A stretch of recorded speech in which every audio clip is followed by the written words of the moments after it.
a great honor to introduce, and a unique pleasure, both our moderator and our speaker, two individuals, two very accomplished professionals who are also trailblazers in so many ways, both professionally and in their private lives, and the great accomplishments they've reached as professionals, but also as women at a time where it hasn't always been easy, to say the least, to do that. Anna Catalano is one of the most sought-after directors.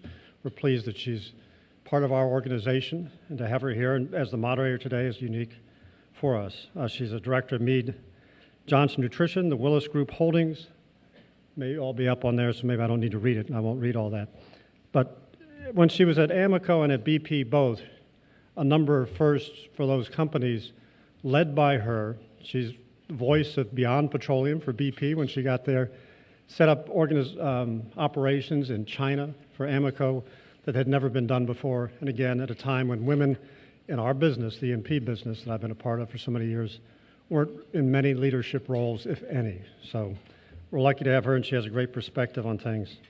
Our main speaker, Lady Barbara Judge, I do have to say, because my assistant said yesterday, is that part of her title, Lady Judge? I said, no, that's her name. So no confusion around that for anybody. Truly a trailblazer. The lady part is, I think the judge part's her name. See, it is confusing. I didn't think so, but okay. That's one of our smartest people. I won't say Nancy's last name, but she's, okay, one of our smartest people here in town. She has done so many things that I couldn't remember them all, so let me speak some. She's studied at Temple at the University of Pennsylvania and at New York University Law School. She's worked for a number of prestigious law firms, including as a partner, one of the youngest partners. In 1980, she was appointed by the President of the United States as the youngest ever commissioner of the U.S. Securities Exchange Commission, and oh, by the way, as a woman. She moved to Hong Kong in 1983 as the first woman main board executive director of a London merchant bank, and she's held a series of positions, senior positions in banking in both the U.S. and the U.K., and was on the International Private Banking Group at Bankers Trust, which she was the head of, and a non-executive director of the United Asset Management Incorporated. She was also the first woman director of News International, as well as deputy chairman of the Friends Provident PLC. And she's the first woman, and it currently serves as the national chairman of the UK Institute of Directors, and since 2010, Lady Judge has been the chairman of the UK Pension Protection Fund. She's also served as chairman of the United Kingdom Atomic Energy Authority, the board of directors for the UK government's Energy Group, a director of the Department of the Constitutional Affairs, deputy chairman of the Financial Reporting Council, the Institute of Ethics, International Ethics Standard Boards for Accountants, and chairman of the UK-US Committee on Corporate Governance. I could go on, but they want some time to speak as well. In 2010, she was awarded the Commander of the Order of the British Empire, hence Lady Barbara Judge, CBE. And that was for her services recognized by the Queen in the financial area as well as the nuclear area. And I was about to say this year, but last year in 2015, she was awarded the Times Non-Executive Director of the Year for a public sector organization, recognizing her achievements as chairman of the UK Pension Protection Fund.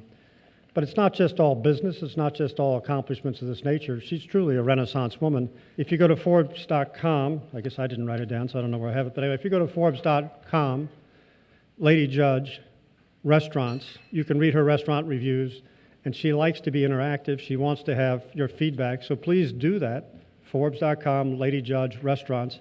Give her your interaction, especially if she writes about our Houston restaurants, and she'll appreciate that. And on that theme, both Anna and Lady Judge want you to be interactive when they speak today. So let me invite them to come up here, and please welcome Lady Judge and Anna Catalano.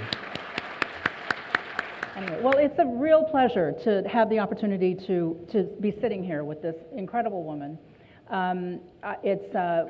We met for the first time last night. We've talked on the phone a little bit, but you are in for a real treat because this is a woman who has wonderful stories. She tells them in the right way, and you're just all in for a real treat. So why don't we kick it off with an easy question, okay?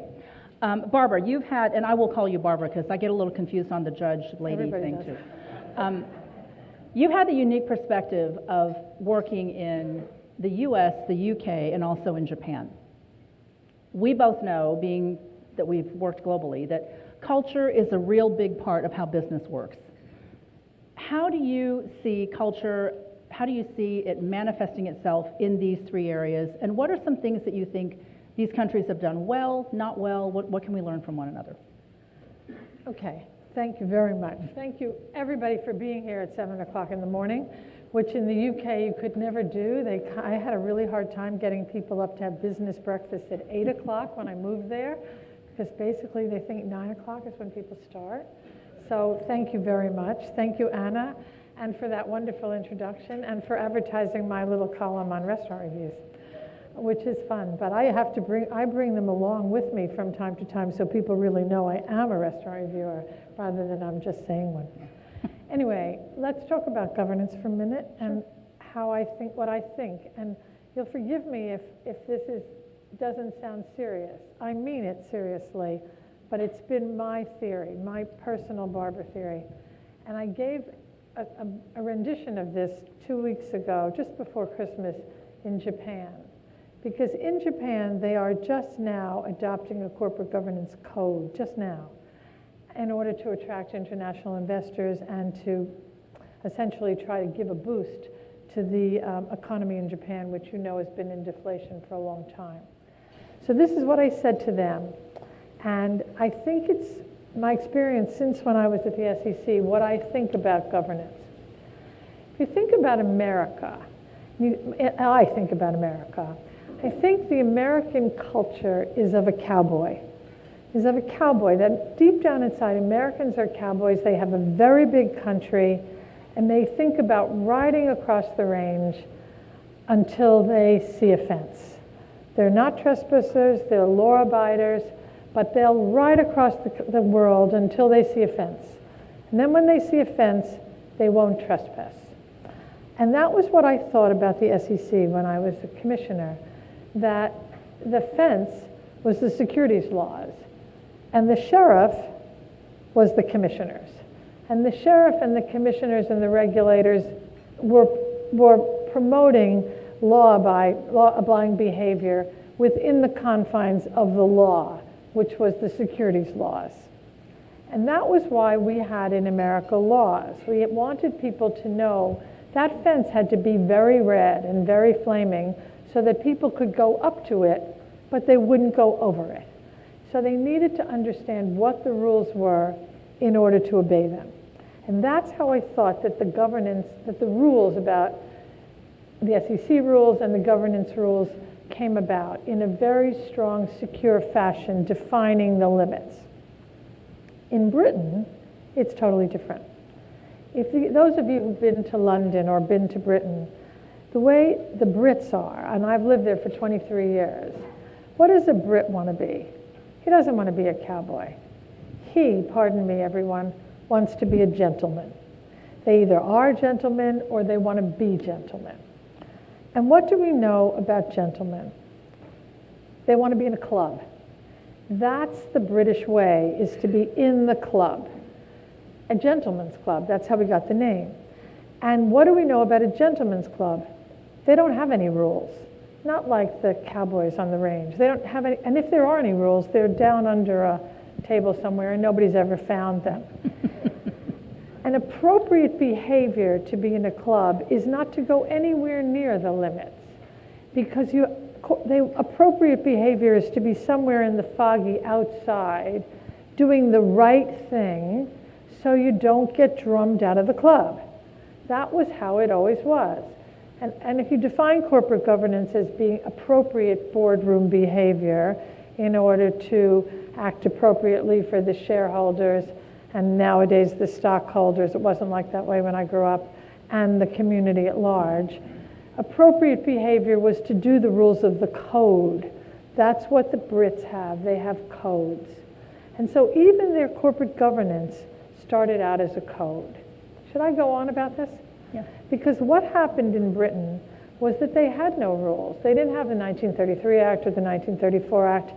Nothing happened except people behaved appropriately around the London Stock Exchange until the late 80s, when a man named Robert Maxwell, who wasn't a gentleman, He wasn't a gentleman and he didn't behave by the rules.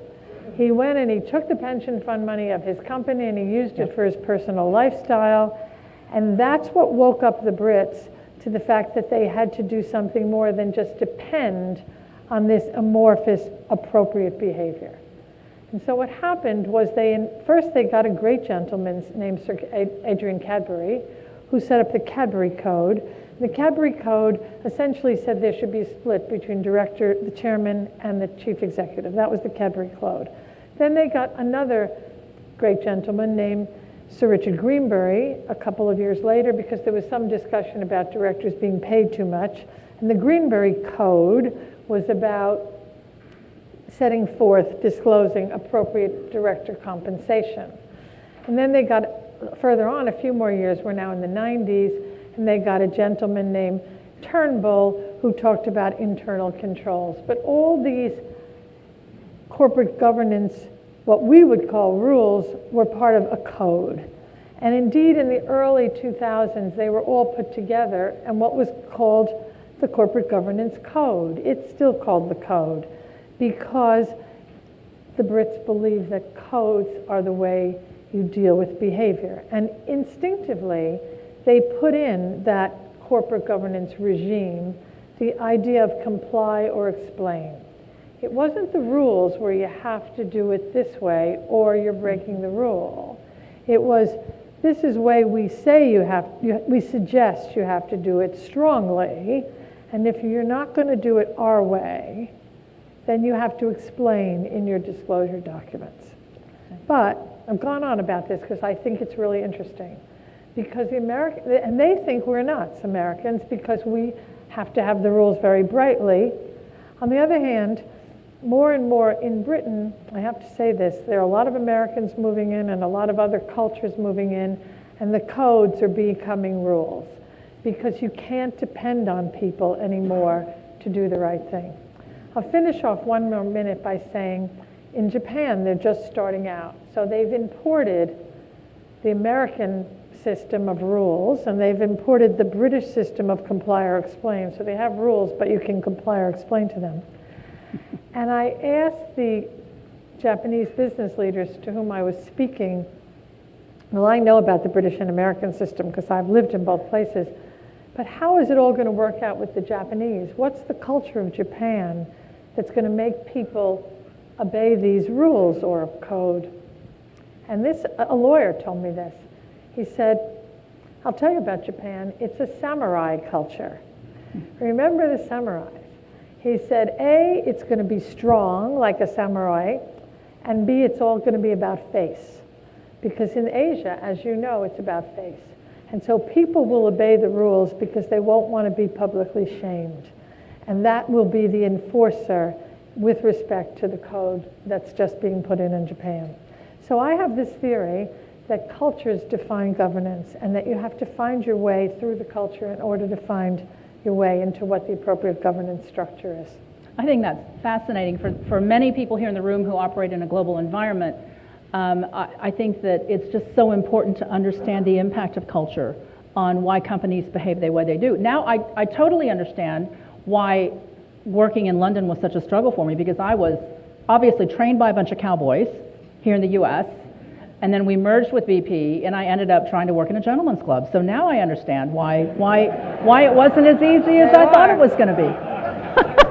There you are. That's great. Well, thanks. What I'd like to do now is talk a little bit about one of the topics that's getting a lot of attention here in the United States right now is this topic of mandatory retirement age for corporate directors. And it's also morphing into a conversation around terms of service. So instead of maybe talking about retirement age, maybe we should talk about term limits. In the UK, where you are chair of the Institute of Directors, you've done a lot to address this, and obviously you have a perspective on it. Would love to hear your thoughts on this topic. Okay, my thoughts are a bit controversial. The UK is going towards age limits and retirement ages, but I'm against them, personally. I have sat on a number of boards.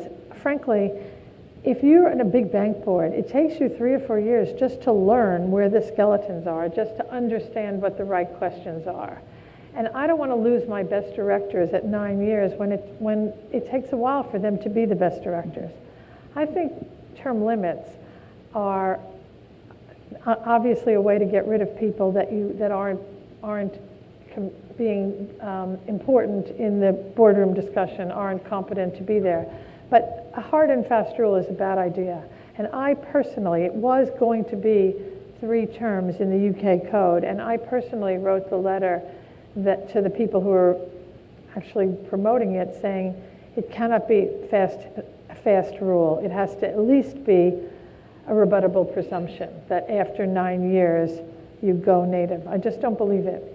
I know that the best chairmen don't want to lose their best directors after 9 years to get new people and have to start to train them up. Remember, the culture and business is so complicated nowadays. If you have really good directors, we should find another way to change over the ones that are not performing. But just arbitrarily dealing with term limits, I totally don't believe. Second of all, I was telling people before, on 3 boards of directors where I lost good directors for age limits. They were really good, the directors. They'd been on for a long time, and they had a lot of experience. And we had to get rid of them just because they got to 72. And in my 3 companies, you can look them up, Alders, Capital Radio, and Alders is a department store chain, or it was. Capital Radio is what it sounds like, and Friends Provident, which is a huge insurance company. 3 times we put new directors in, either because we lost old ones because of age or term limits. And the new directors, because they didn't have the experience, there's nothing wrong with them, they were good people, but they had no experience with the company and they wanted to do something active, do something important. And they, in each case, threw the companies into bad corporate transactions, which ultimately resulted in the demise of the company. Alders was a really good company. It was a very old department store chain, doing well. It wasn't going like this. It was going like that. But we got these new directors. There was some predator around there who had a lease, a very advantageous lease. He wanted to get rid of the Alders department store chain, so they made a takeover bid for Alders in order to get rid of this advantageous lease. And we, the old directors, and the management, were going to say, thank you very much, we have a corporate strategy, we're going straight forward on our strategy. But the new directors, well, you know how it is, they forced us into talking to the offeror, and slowly but surely the company got bought by the offeror. The offeror didn't know how to run it. The company went into bankruptcy. All these people lost all their jobs. Thousands of people, they're sitting in the pension, my name was up there, in the pension protection fund. I'm having to pay them their pension because some people didn't like the lease and the new directors didn't understand the business well enough to tell the predators to go away. Did I make sense to you guys? I believe that directors should be chosen on their ability, on what they add to the discussion, and they should be kept on the board if they're additive, and that arbitrary rules in any case are not helpful to companies, and we're finding that in the UK. We're finding chairmen that are unhappy about losing good directors for arbitrary rules. And thank you very much. We're all getting older, but we're also getting younger. 70 today is not the same 70 of 20 years ago. My friends who are 70 look great, they're smart, they're vibrant. We don't want them sitting out there to pasture because somebody says that's too old. So I'm not a fan.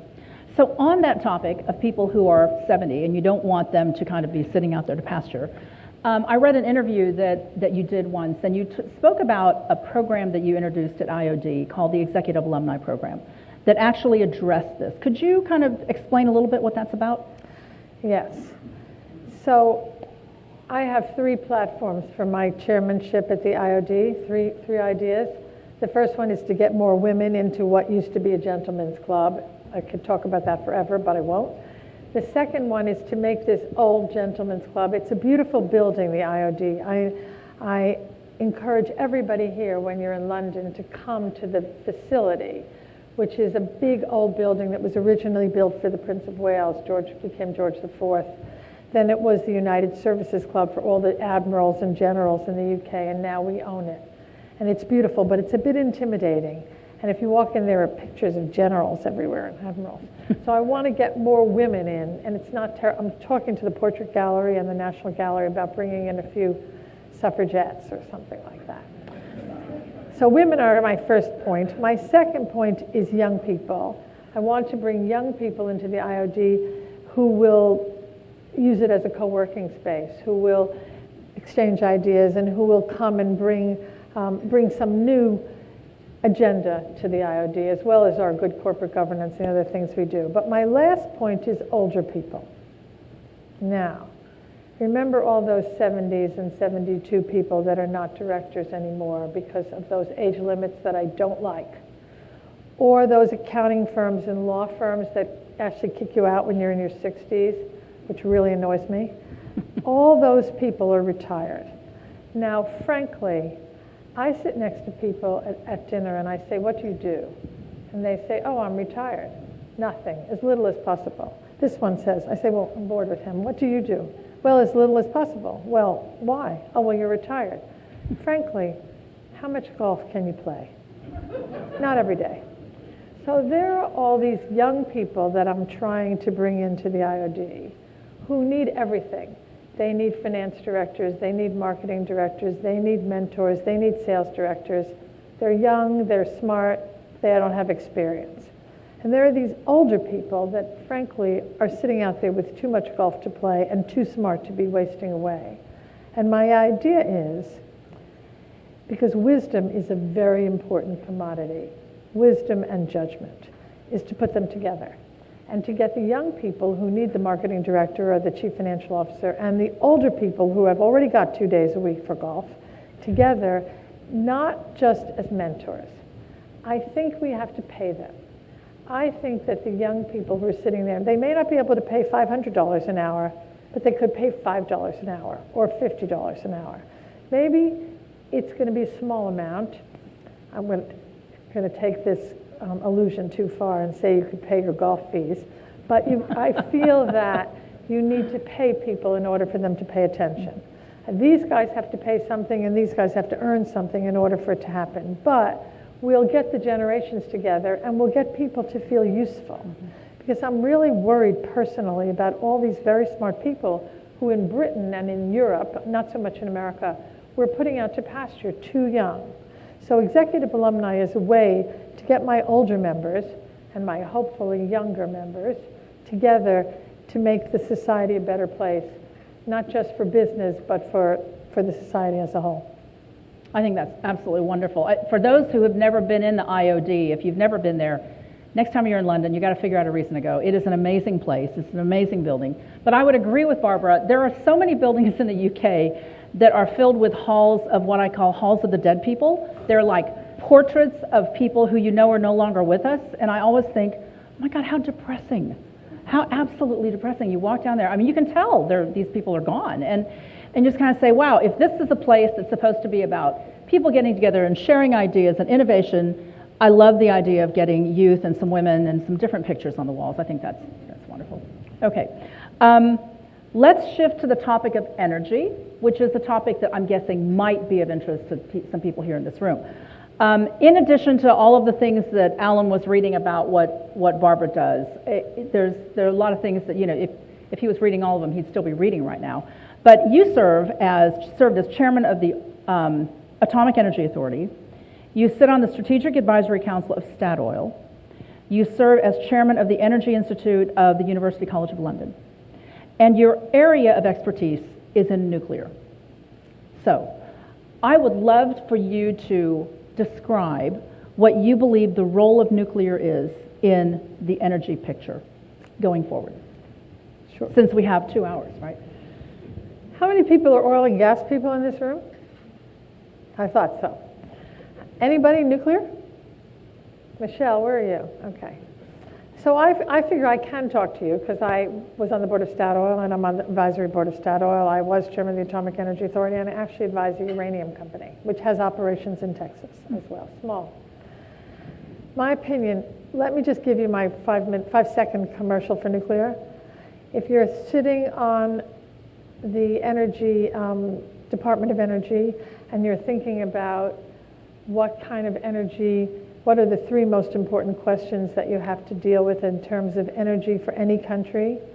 The first question is energy security. Do we have enough energy? Energy independence. Where is that energy located? And carbon dioxide. Are we going to have emissions that are going to be problematic for our children and our grandchildren? And if you look at nuclear energy, in my opinion, that's the only kind of energy that answers all of those questions. Energy security, do we have enough energy? Well, if you build a big infrastructure project, which is called a nuclear power plant, you can build it as big as you want it. Energy independence, there is enough energy in the world. We all know that, but in Europe especially, it has to cross a lot of national boundaries. This is all before fracking, of course. We had to go from what I used to call dicey countries, the Middle East, Russia, various other places that were problematic. So if you build the energy power plant in your own country, you've got security and independence. And if you're looking for carbon-free energy, we all know that nuclear doesn't emit carbon. Now, frankly, there are a lot of questions around nuclear, and if it was all that easy, we'd be building power plants everywhere. We know there are lots of issues, and we don't have the time to go into them. But what I do believe is that we need nuclear energy as part of an energy bouquet.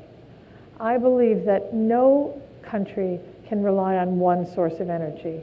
We certainly need oil. It's very cheap at the moment and hard to make a profit, but we clearly need it, and we clearly need gas, which is less problematic as a fossil fuel than oil, and therefore is definitely at least a transitional fuel. We need renewables, but frankly, the sun doesn't always shine, and the wind doesn't always blow. And until we have good batteries, good storage, and a good way to transmit that energy, I always say in Scotland, who don't believe in nuclear, that if they like sun and wind. They're believers in renewables. Well, if you come home one night in Scotland, it's going to be cold, and it's going to be dark, and it's going to be still. And when you turn on the lights, relying on your sun and your wind, there isn't going to be any light. And that's not what we want for our children or our families, to be cold and dark. So you need renewables, but you also need nuclear, a form of baseload generation that used to be a moderate price. When it used to be, when oil was here and gas was here and nuclear was here, it was very moderate. Now I know the prices have changed and nuclear power plants are expensive to build. But notwithstanding, in my opinion, that every country that can ought to have a bouquet of energy sources, and we need every single kind of energy back on the table. And until, I hate to say this, but this is how I feel about it. I don't like this idea that we have to throw out coal, we have to throw out all these energy sources. There are places in the world that don't have anything but coal. There are places in the world that have gas. There are places in the world where children are freezing, where there's no light. They can't learn to read. How can we, until all those children have light and heat and families can learn, how can we throw out any kind of energy against the possibility that someday we're going to have a problem with climate change? Climate change is important. I know, I agree, but keeping the lights on is also important. Right. Why don't we start with a few questions? Here's one. How do you believe third-party evaluations of boards are working? That's a good question. Well, we have them. We have them in the UK. It's become an industry, third-party evaluations. It is. The accounting firms have all kind of got into it. The headhunting firms have all kind of got into it. And then a lot of people that didn't have any careers before now become evaluators. I'm sure I've offended somebody in this room.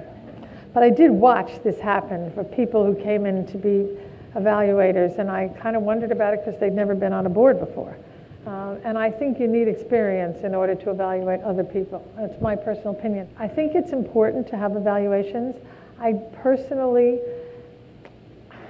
nobody on my boards wants to evaluate each other. People don't want to do that. And I don't believe in it either. I think boards should evaluate themselves as a group. I think committees should evaluate themselves as their effectiveness. I think boards can evaluate the committees. And I think good third-party evaluators every 3 years is probably a good idea in order to shake things up. But and that's what I do, where I'm chairman of the I keep looking at this, we used to say Pension Protection Fund. In my own boards, I've had a good evaluator who I trust every 3 years. And in the middle, I've had the board evaluate how itself, not the people themselves. People evaluate their own performance and the board's performance. But I don't want them evaluating other people's performance. That's the chairman's job. It also is a way to have politicking. I don't want people criticizing, it's just me, because I know that on boards there are factions, there's some politics in companies. I don't want to use evaluations for that. I think evaluations are a good thing, but they're not a panacea for anything. Very good, thank you. Back to the original comment you made about rules versus codes. Here's one. The FC anti-bribery statute is stricter than the FCPA. How do you think this plays vis-a-vis the rule versus code comment? Remember I told you we had a lot of people moving into England? My original thesis is about Americans on the plain here in Texas in the West, and about the Brits in the city of London who were gentlemen. The city of London doesn't look anything like it did 23 years ago when I moved there, or in 1983 when I became a director of Samuel Montague. It has changed in all regard. Goldman Sachs has more people in London than they have in New York. The London Stock Exchange is the home to companies that go public from Kazakhstan, from the Middle East, from China. We have listings that are truly international, for better or for worse. It is a place where the Russians and the Greeks historically and the Arabs park their money. They park it in London because it's a stable place. And they bring their own corporate cultures with them. And any of you that have done business internationally in any of the countries that I just named will know that their culture of integrity is not the same as ours. Their rule of law is not the same as ours. Their way of doing business, India, I have to say India as well, countries where it costs you money to move paper from one desk in a municipal building to another desk, or it won't get acted on, are a different place than hopefully in Washington, D.C. And so the bribery law, I'm not an apologist for it, I rather think it's too harsh. But the reason it was enacted is because in Britain, we're dealing with companies that do business in countries which have practices that none of us in this room would want to be associated with. Mm-hmm. And that's the apology for this very strict law, which will hold individual directors liable for what their subsidiaries are doing in India. Fortunately, there have been no cases yet holding such individuals. It's an annuity for lawyers because we're all learning how to write the minutes to prove that we actually did what we ought to do. Mm-hmm. But it's a question of a melting pot, which is what London has become. Great. It is totally a melting pot. I mean, it's unbelievable how diverse and how global that place is. Okay, on the subject of governance, in your opinion, what are the best ways and practices to recruit and bring on new directors? Goodness gracious. I saw all the headhunters listed on the sponsors. And I think a good headhunter is a good friend. Headhunters who know their candidates and who think out of the box and who push the company to think about things that they wouldn't ordinarily do are the best kind of headhunters, because they can open up the eyes of the nomination committee to people who might not have been thought about before. And we want to have different points of view brought to the board table. So, and I've been the beneficiary of a number of good headhunters helping me to find jobs, and more importantly, even helping me to find good directors. But I don't discount other ways to find good directors. I think if you're sitting at a board, and I'm a lawyer, right? So I did a lot of transactions in my youth of mergers and acquisitions. That was my business. And every once in a while, you'd see somebody really good on the other side of the table, and you think, I want him on my team next time. Mm-hmm. I've watched some people in not-for-profit boards who are really smart, and I want them on my corporate board. I think if you see people in action, if you hear them speak on a podium, if you have some personal interaction with them, that's a good thing, not a bad thing. I don't believe that you want to put somebody on a board because your children played, oh God, this is a terrible story. Some man once told me, a friend of mine, I said to him, he was telling me at a board he was going to join, and I said, how did they find you? He said, oh, they didn't really find me. The chief executive, his son plays Little League Baseball with my son, and my son's the captain, and this son wants to be on the team, so I got this directorship. That really happened. Well, I promise you, that isn't what I'm talking about, but it does happen, and that's the kind of thing they use about, oh, it's all the old boys club. I don't agree.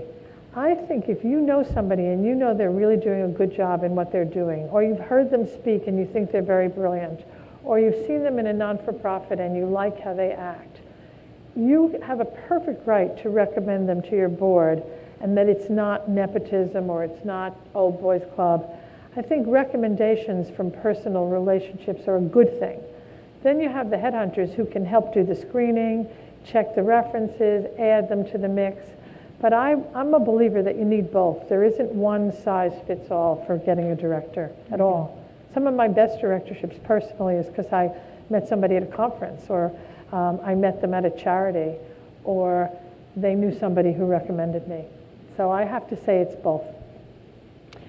On a related topic, we've got a question from the audience. What's your view on quotas for boards? Oh, goodness. A question I'm sure you're not asked very often. You're all going to hate me. Shall I tell you the truth or what you want to hear? Yeah. I used to be against quotas. I didn't like the idea. I thought it made the people who had the jobs on the board, women, stigmatized because they were only there because they were women. Although remember that I have thought about it recently. I got my job as commissioner of the SEC because the president wanted to put a woman on the SEC. Otherwise, they wouldn't have had a 33-year-old partner in a law firm at that moment. But they wanted a woman who was a partner in a big firm that did securities law.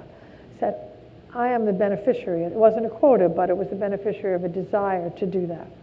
Having said that, there are quotas in Europe. A woman, and the way I got involved in the quota issue is because the woman in the EU who was going to promote quotas, she was an EU parliamentarian from Luxembourg, called me up. And she said, Barbara, you're a corporate person in the UK. Will you come and join this committee? I'm going to try to put quotas in the EU to move the dial, because most businesses in the EU didn't have any women. Zero. So I said, well, Vivian, I'm not sure. I really am sort of not for quotas. She said, please come to the meeting. So I came to Brussels to the meeting, where there were a lot of other high-powered people. I was thrilled to be in their company. And we talked about it, and I got convinced that in the European Union, sometimes you have to kick the ball in order to get in the right direction. So I got on the committee that helped promote quotas in the EU. And I had a lot of people in England cross at me and came to say, Barbara, how could you do that? We have targets, not quotas. How could you do that? And I said, well, nothing was happening. I mean, you look at France, you look at Germany, you look at Switzerland, nothing was happening. We had a few in the UK, not many. And I took the heat because I thought you have to kick the ball in order to make it go in the right direction. You don't need them forever, but at least it will widen the pool, because what they used to say about women was, we'd love to have women on our board. We just love it, but there aren't any qualified ones. So that was how they, and you wouldn't want us to put anybody on the board that wasn't qualified, would you, Barbara? Just because they're a woman. Okay, now this is a true, so this happened. I took the heat in the UK. Even the IOD was against quotas, and I was for them. This happened 2 months ago. 2 months ago. I'm on the board of a big company called Beckart. It makes steel wire. It manufactures steel wire all over the world, and it's in Brussels. And I've been on the board for 9 years, and I'm going to retire now for term limits. Now, the EU has put in quotas, so there have to be a certain number of women on all these boards. When I was put on the board 9 years ago in Beckart, nobody cared. The chairman didn't care about women. The board didn't care about women. What he was looking for, this chairman, was a Brit who had experience internationally. I remember I lived in Hong Kong and knew about manufacturing. And that's how I got on that board. And for 9 years, people treated me just the same as everybody else. I never really worried about it. But I'm retiring, right? Because of 9 years. And the chairman gets up 2 months ago and says, Lady Judge is retiring in May of next year, and Manfred Winnemer, this is the German, is retired. He's retiring for age, and we're creating a new seat as well. So we're going to have 3 new board members, and they're all going to be women. That's what he said. So the meeting was over, and I went up to him and I said, Bert, if you want, I can give you a list of 50 really good qualified women who could sit on this board who are absolutely terrific. I know most of them myself. He said, oh, Barbara, I don't want your list. I have 70 really good women who are all better than all of us. I am spoiled for choice. I said, how did you get 70 women? He said, well, I just asked the headhunters to look for women, and I've got these brilliant ones. I said, would you have looked for those women if there hadn't been the quotas? And he said, of course I wouldn't. I would have talked about the same people we had before. But I had to, so I looked for them. And I was on a board trip with 2 of the women recently because we went to China, and they're now on the board, or they're coming on, and they are better than us. They're better than any of those guys. They have more experience, they're more international, they're not afraid to speak up. They're terrific. But nobody would have ever found them if this guy were enforced. So I sort of believe if you make somebody look, they'll find. It's kind of like oil or gas, actually. Friends Provident, I was on the board of Friends Provident for many years. It's a mutual insurance company, a big mutual insurance company. And when I joined the board, which is, 1994, maybe, 1994, they certainly had never had a woman. And I was American, which was probably just as bad as being a woman, I promise you.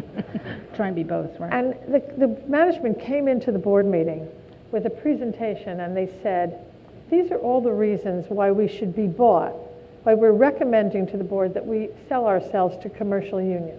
That was another big mutual insurance company.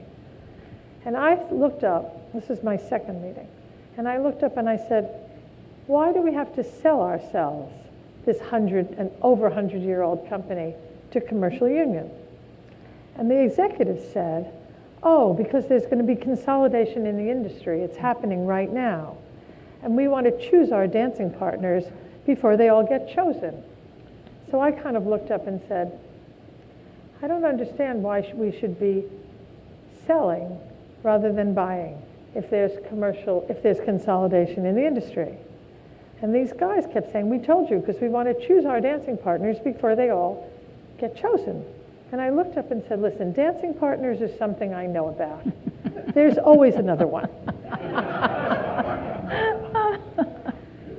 And actually, I personally, with one other director who liked what I went around to all those guys on our board, the executives, and said, are you sure you want to sell yourself? You know, you're going to be bought. And they said, you're going to all lose your jobs. And these guys said, oh, no, Barbara, you're wrong. We're better. We're better. We're better marketing director. We're better sales director. We're really better. And I said, well, we may be or we may not, but 51% is not 49%. And they're going to have 51%. So if you want to sell yourself, just remember what the consequences are. Well, actually, we won. And we didn't sell ourselves to Commercial Union in 1994. And we went on to be buyers rather than sellers and moved from 10th in the rankings to 4th when ultimately the new directors, I talked about them before, they did sell the company. But the point is, I don't think it's true. I think that's a myth. I think if you have good, smart directors, men or women, they will do their job, which is to ask questions, to be critical, to be supportive, and to be their own person. I think any director is smart. I was probably venturing out on a limb not to say too much in the first couple of meetings and to listen before they talk and learn about the culture before they jump into some controversy. But I don't think it's that women can be, not today's women, can be pressured into voting for anything. Great. I'm going to do one more Q&A from the floor here before we go to a wrap-up, because I want to make sure we save time for a wrap-up. Where do you think the industry of proxy advisory firms is headed? Do we have any in here? I think it's outrageous that we, corporate directors, should be offloading our voting of our stock to anybody, but certainly people that have never served on boards before themselves. I think that proxy voting is a privilege of a shareholder, and they ought to exercise it. We have offloaded responsibility to people that aren't appropriate to be making decisions for corporate America or corporate Britain. Now, in my own company, Pension Protection Fund, where I'm chairman, we are a big asset management business, very big. And when I got there, they were giving the right to vote to, I think it was Hermes. No, they were giving it to F&C. And F&C used to be owned by Friends Provident, and they were proxy voters. We owned them. Just get this. And those guys voted against what we wanted to do. We're their owners. And when we went down to see them in the same business after they voted against it and said, if you had this problem, why didn't you come and talk to us? They said, oh, we were too busy to do that. It's the proxy season. I mean, they didn't even talk to their own owners. They were so arrogant, those guys in London, F&C guys. Anyway, what I said is, and I had a fight with my own management about how, oh, we have so many, we can't vote everyone. So I made the proxy voters say if they were going to vote against management in any respect, they had to come and talk to us first, which was a compromise because I couldn't get through my own people that we should be voting our own stock, which is what I believe. So I think that that's a powerful position. We as directors and companies should accept it. We shouldn't be letting other people vote our stock, and we shouldn't let those people be arbitrarily saying how many directorships people have, how old they are, whatever the rule is. Remember, comply or explain is important. What's right for this company may not be right for that company. And the best directors I often find are the ones with the most boards, because that's what they're concentrated on. They know what they're doing. They can bring good practice in from other companies. And smart people won't accept more than they can do appropriately. Well, you know, interestingly, the power of these proxy, these firms like ISS, you know, power is there if you give it to them. And the thing that frustrates me is the number of times you sit in a board meeting and people are worried about what ISS is saying. And I love the idea of comply or explain, because there are times where certain things make sense for your company, and who is better to make that decision than a board of directors? So, you know, I think whether they become powerful, a lot of it is in the hands of people in this room, isn't it? Yeah, and comply or explain is a really good thing. That's one of the best British things, is that you have a right to explain, and your shareholders read the explanation. But you're right, it's very hard to. I wrote a letter myself, I was saying that, as former SEC commissioner, to the Senate Banking Committee to say I really thought that we had to do something about these power of the proxy organizations, and nobody answered me. Yeah, nobody. Incredible. So, who knows? Great. So as we close, I just want to make sure we have a good wrap-up question. Can you provide a nugget of wisdom for people in this room regarding your board experience, and in particular, your position, your feeling about having a personal board of directors? I have to tell the story. Okay. Do you want to hear a story? It's one of the biggest mistakes I've made in my career, although I've made so many that I have a big choice. But this is a really, really good one. Some years ago, I was asked by a headhunter to be chairman of William Hill. It was going to float. It was owned by a venture capital private equity company, and it's a big chain of betting parlors. Has anybody ever seen a William Hill shop in the UK? Anybody? There's one person in the back. A few. Okay. So they asked me if I wanted to be chairman, and I'm American, as you could clearly hear. And in America, where I grew up, betting is dirty. Betting isn't for nice people. It's really not the kind of thing that most people do. And if you go into a William Hill shop, it's crummy. It's crummy, it's little, it's dirty. It's really horrible. And I said to the headhunter after I went to the interview, I'm really sorry, but I can't be chairman of William Hill.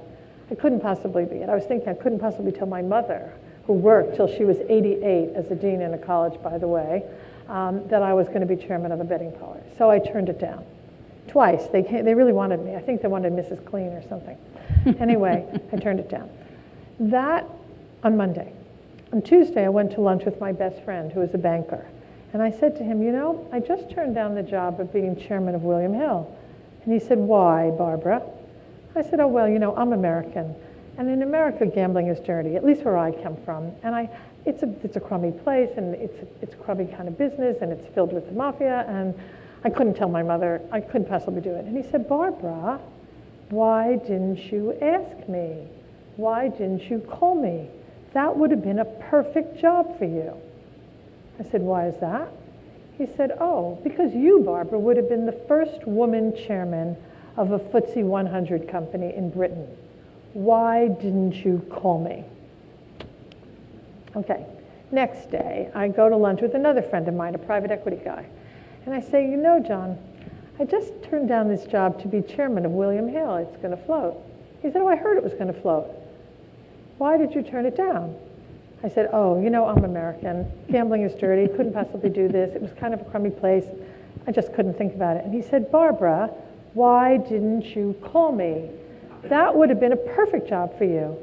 I said, why is that? He said, oh, you would have had your own private box in Ascot. You would have loved that. And I do love hats, actually. Why didn't you call me? I didn't. Okay. Saturday. Same week, I go to lunch with my son, who was about 20 at the time, 22. And I say, Lloyd, you know, I'm having second thoughts about this. I just turned down the job to be chairman of William Hill. It's going to float. And he said, Mother, why didn't you call me? Why did you turn down that job? I said, Lloyd, of all people, you should know gambling is dirty. How could we possibly tell Grandma that I was going to be chairman of a betting company? I mean, we're American. And he looked at me very seriously, and he said, Mother, this is not America. This is England. Everybody votes. Everybody bets, even the Queen.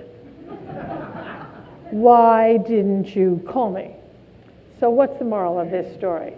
The moral of the story is you have to have your own little private board of directors, your own little group of people whose judgment you trust. And you have to call them and hear their advice before you make the decision, rather than after. You don't have to listen to it, but you have to hear it. And I promise you, every time I walk out of my own apartment, there's a William Hill shop, and I think God is punishing me for being so stupid. But 2 weeks ago, I went to a dinner at a round table like this, and I was sitting next to a man, and I asked him what he did.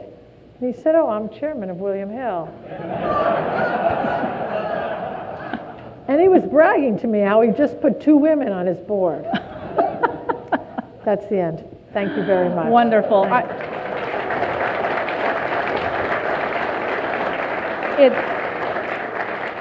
You know, we all come across people who are called trailblazers, and you know, I've been with a number of people who are called trailblazers. This has been a real exception, exceptionally phenomenal woman.